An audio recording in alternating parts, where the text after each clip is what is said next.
Salve, gente boa! Seja bem-vindo ao canal Martelo e Bigorna. Meu nome é Alisson e hoje a gente vai falar sobre o caso Léo Lins. Bom, antes de mais nada, 3 avisos para vocês. O primeiro é, se você gostou do conteúdo desse vídeo, não deixa de se inscrever no canal, curta, comente e compartilhe.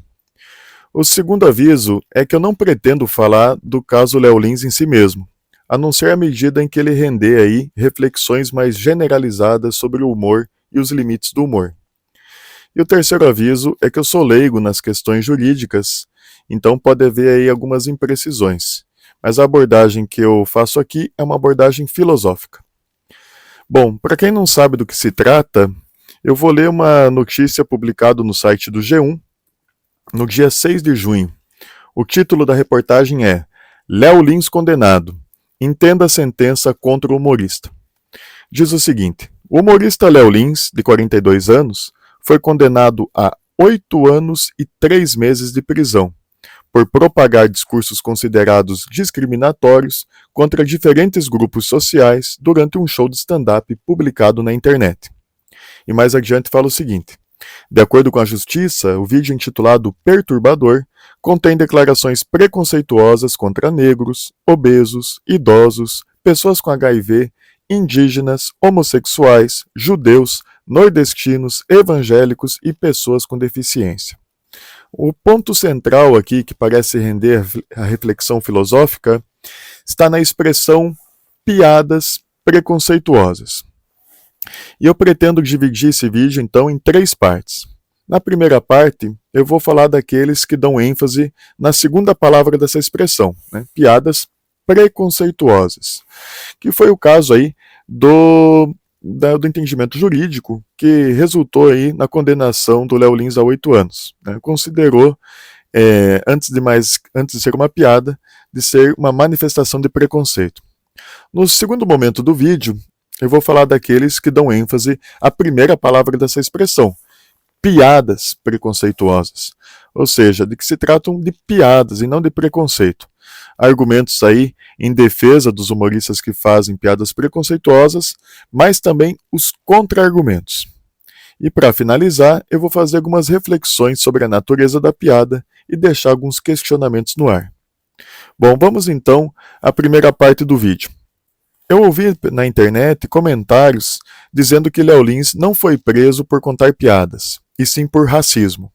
É correto? É correto em parte, porque ele foi sim preso por contar piadas racistas. Você falar que ele não foi preso por contar piadas, mas por racismo, dá a impressão de que há um pressuposto de que não há piadas racistas. Seria na lógica de que, se uma piada é racista, como o racismo não tem graça, então não seria uma piada. Né? Mas é evidente para o senso comum de que há piadas preconceituosas, piadas racistas. Além disso, a própria sentença reconhece que se trata de piada, pois um dos fatores que levou ao aumento da pena foi ter sido considerado racismo recreativo, por diversão. Né? Então a piada seria uma manifestação possível do racismo. Então aqui a gente teria o tal limite do humor. Qual o limite do humor? Que as piadas não sejam preconceituosas, nem discriminatórias, nem racistas. E nisso, acho que boa parte aí dos humoristas vão ter que rever o seu repertório, porque se por acaso, né, o Léo Lins, que ainda cabe recurso a ele, for condenado, o que eu acho improvável, mas se ele for condenado em última instância, então acho que caberia aí uma tipificação na lei mais clara de que piadas preconceituosas são, sim, consideradas crime. Né? Há uma tipificação já de racismo recreativo, mas deixar ainda mais claro de que isso abrange as piadas. Então, em resumo, de acordo com essa perspectiva, o racismo, o preconceito, a discriminação se manifesta de diferentes formas e uma delas seria a piada. Bom, um ponto que não dá para deixar de falar é a condenação do Léo Lins a 8 anos e 3 meses de cadeia, além também de uma indenização por danos morais coletivos que resulta aí em mais de R$300 mil. Essa condenação causou espanto para o senso comum, porque numa pesquisa rápida, se você colocar na internet Qual a penalidade prevista para o homicídio simples, doloso, ou seja, para uma pessoa que mata outra com intenção de matar? A sentença prevista gira em torno de 6 a 12 anos. E a sentença do Léo Lins resultou em 8 anos e 3 meses, ou seja, superior à pena de mínima prevista para um homicida. É claro que há uma racionalidade jurídica que levou a essa pena de 8 anos e 3 meses. Né? Há uma espécie de disciplina, vamos dizer assim, chamada dosimetria penal, que faz o cálculo da pena aí conforme a gravidade dela. No caso do Léo Lins, o fato dele ter se dirigido contra diversos grupos, né, diversas minorias sociais, além de ter sido publicado esse show dele na plataforma de vídeos do YouTube e ter um alcance de mais de 3 milhões de visualizações, e também o fato de ter sido considerado, como eu disse, racismo recreativo, tudo isso levou aí ao aumento da pena. No entanto, não deixou aí de causar estranheza, de causar espanto para o senso comum que a pena do Léo Lins tenha sido superior ao mínimo previsto para um homicida. Bom, vamos agora à segunda parte do vídeo, que fala aí daqueles que dão ênfase ao termo piada, ou seja, os argumentos em defesa dos humoristas que fazem piadas preconceituosas, mas também os contra-argumentos. Aqui nós temos 5 argumentos de defesa. O primeiro fala que uma piada é só uma piada e que ela não deveria ser levada a sério, pois essa é a natureza das piadas. As piadas contêm absurdos e o verdadeiro absurdo seria considerar os absurdos da piada a sério. Ou, em outras palavras, há algumas piadas que têm preconceito e o verdadeiro preconceito seria considerar a sério o preconceito jocoso que há numa piada. Portanto, não se deve fazer uma interpretação literal das piadas. Aqui cabem 2 contra-argumentos. Por exemplo, nos xingamentos, a pessoa não interpreta um xingamento literalmente, mas mesmo assim ela se sente ofendida. Se chamam a mãe de alguém daquilo, ou se mandam aquela pessoa para aquele lugar, essa pessoa não vai interpretar literalmente. Ah, minha mãe de fato tem essa profissão, ou de fato eu vou lá beber naquele orifício. Né? Ela não leva esses argumentos a sério. Né? Ela não leva literalmente. No entanto, esses argumentos ofendem. Né? Então não é preciso interpretar literalmente uma piada para que ela seja considerada ofensiva. Né? Então, assim como num xingamento não é preciso uma interpretação literal do xingamento para se sentir ofendido, o mesmo também acontece com a piada. Um outro contra-argumento tem a ver com o ditado popular que fala que toda brincadeira tem um fundo de verdade. O significado desse ditado é que mesmo em situações de brincadeira e humor, a pessoa que emite essas brincadeiras, utiliza delas para revelar os seus verdadeiros sentimentos, suas verdadeiras intenções, o seu verdadeiro sentimento em relação a algo. Portanto, haveria então aí uma dúvida se aquela brincadeira foi mesmo uma brincadeira ou se ela tem sido usada como pretexto, como escudo, para que se destile ofensas e preconceitos. Bom, o segundo argumento tem a ver com a discriminação inclusiva, né? Que é aí um paradoxo. Bom, a ideia aqui é que todos os grupos são igualmente alvos de piadas, são indiscriminadamente, vamos dizer assim, alvos de piada. Né? Ninguém fica de fora. Então faça piada com mulheres, faça piada com pessoas gordas, com pessoas com nanismo, com pessoas negras e assim por diante. Daí ninguém ficou de fora. Mas será mesmo, né? Fez-se a piada com mulheres, mas fez-se a piada com homens? Fez-se a piada com pessoas negras, mas fez-se piada com pessoas brancas? Fez-se piada com pessoas gordas, mas fez-se piada com pessoas magras? Né? Então parece que sim, um grupo tem ficado de fora. Né? Um grupo não tem sido alvo de piadas. O grupo do establishment. Né? Parece que todas as minorias sociais têm sido incluídas como alvos de piada. Mas aqueles grupos que têm mais poder na sociedade, esses têm ficado de fora de serem alvos de piada.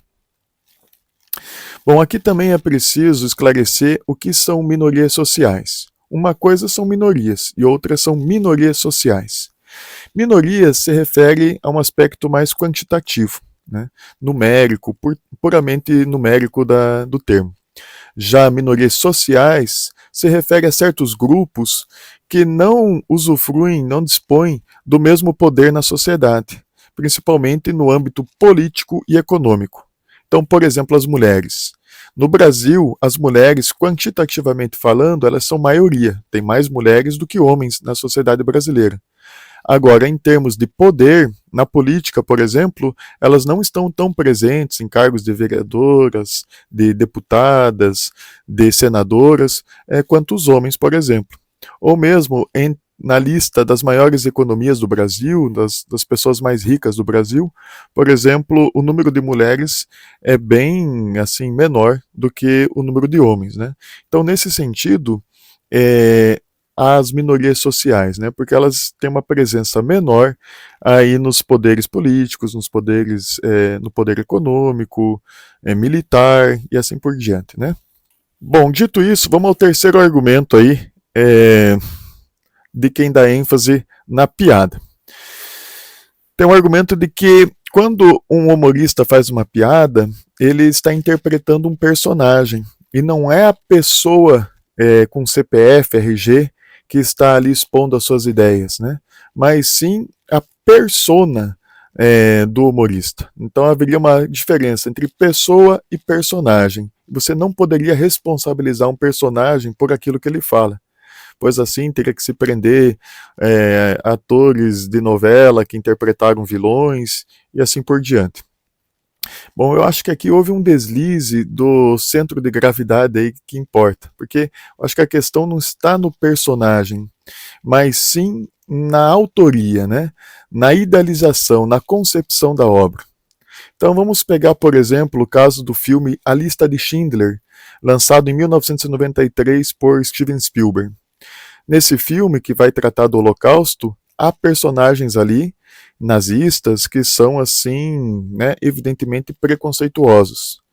No entanto, esses personagens, ao aparecerem retratados como vilões, eles contribuem para o combate ao racismo, porque a concepção do filme, o filme foi idealizado para ser um combate ao nazismo, a ideologias de intolerância, né, de preconceito. Então, os personagens contribuíram para o objetivo maior, que era um filme de combate ao nazismo, né, de honrar a memória dos judeus que sofreram no Holocausto, e assim por diante. Agora, uma das novidades do stand-up é que é bem comum que o humorista que conta as piadas seja ele também o autor das piadas que ele faz. Então, se ele mesmo escreve as próprias piadas, qual que é a concepção de um show que faz um combo de piadas preconceituosas, né? Qual é a idealização desse show, dessa obra? É de combate ao racismo, né?